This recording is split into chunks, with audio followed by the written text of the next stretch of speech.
Okay, certificate of appreciation is awarded to Mr. Rodel Bernabe for his valuable contribution and support in giving quality education to the students of Ubihan High School, given this 8th day of April 2022 held at Ubihan Elementary School, Ubihan, Megawayan City, Bulacan. Signed, Marilues Alcanarhan, Teacher 3.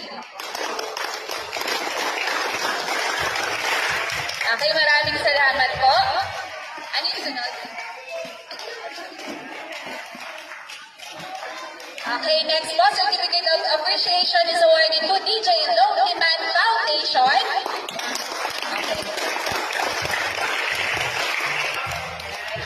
Hi!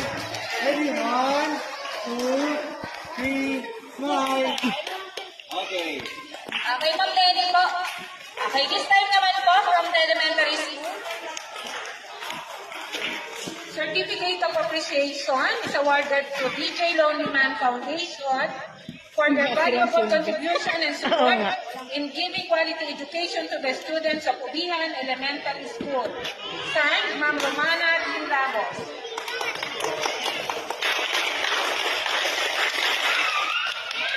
Okay, 1, 2, 1. Ito ma'am. Kay Certificate of Sir to eh. appreciation pa rin po para po kay Sir Rodel Bernabe. Signed, Romana D. Ramos. Ito rin ma'am.